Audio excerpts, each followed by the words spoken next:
guys, welcome back.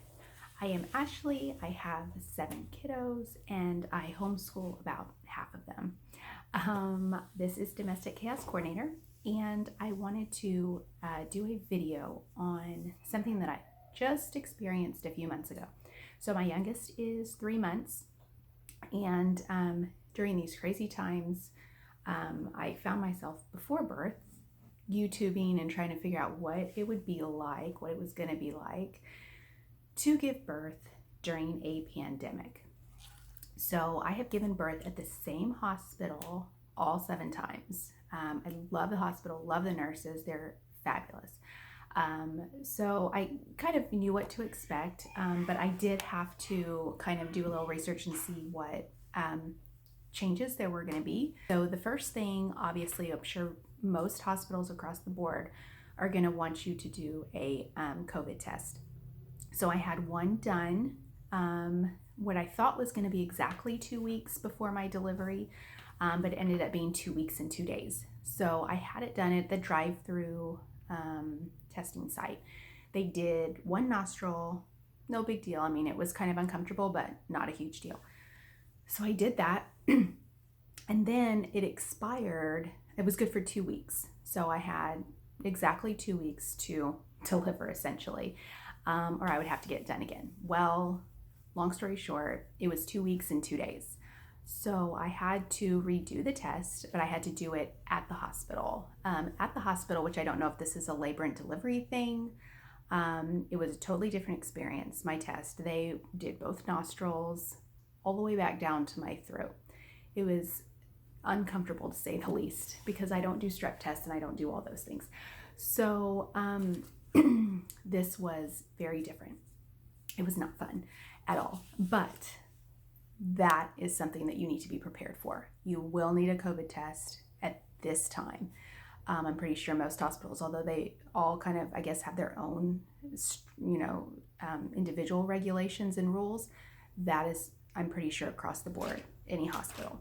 So the COVID test, know when to get it done, or estimate, and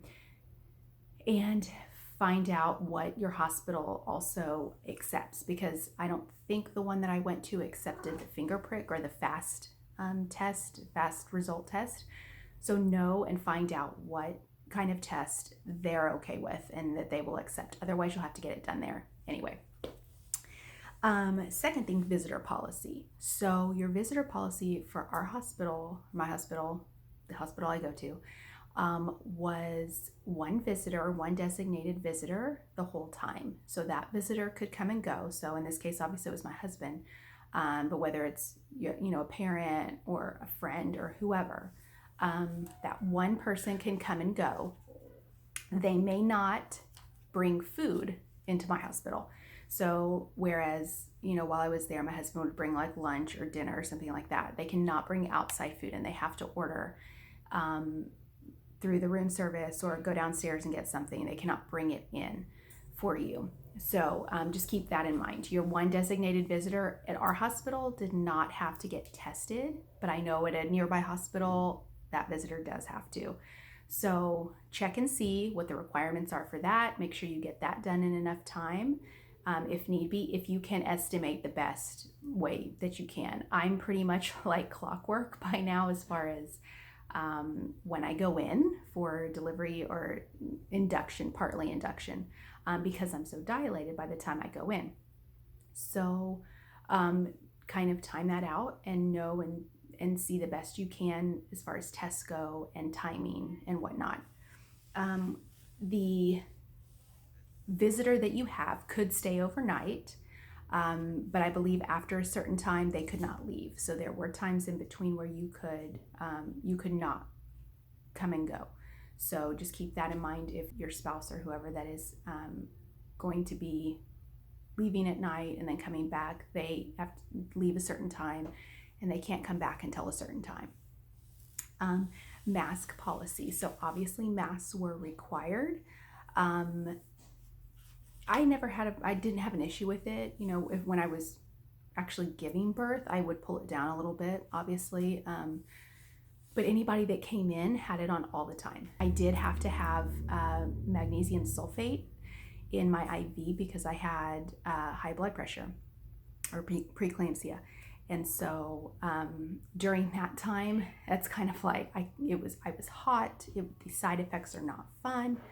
And I had to just, I pulled it off when I needed to and then put it back on. It really wasn't a huge issue. And my husband was kind of the same. So obviously at night or when it was just us, he wouldn't keep it on. But when somebody came in the room, you just put your mask back on. So not a huge deal.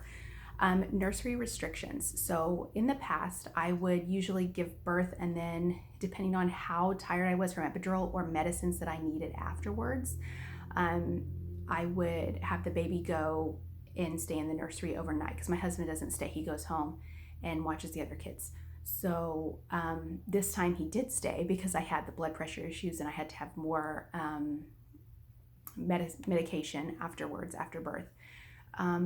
So I'm used to having the nursery take the baby just for night or bring the baby back and forth when it needs to be fed just so I could get a little bit of rest. They did not have that option. I did not know that going in. So find out if you are used to having your baby in the nursery either all night or back and forth or whatnot. Double check because that might change if your designated visitor or husband or parent, whoever, stays at the hospital because I was in no place to get up. I had a catheter. I could not get up out of bed. And so I could not actively take care of the baby by myself. So that changed a lot, our plans quite a bit. He never stays. He stayed for the first one. And then after that, I was like, no, that's fine. I got this. And so this was a big change for us. So I had to, while I'm in the hospital, I had to figure out, okay, my mom's going to stay with the kids, make sure everything, is settled, and that might change your plans. So check beforehand, is the nursery available? It was available for like very dire circumstances, which I'm sure if I complained, they would have been fine. But I was like, that's fine. We'll deal with it. But just understand and know that might be a change. The number of people coming in and out of the room was also a big difference.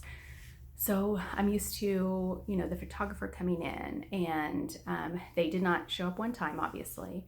The person that does the hearing screening, they came in with the mask and whatnot. So those kind of, medical needs that the baby might have or you will have somebody come in. But the photographer or I don't even think the person doing the birth certificate came in. I think I had to contact them or fill out paperwork beforehand and then they were given it.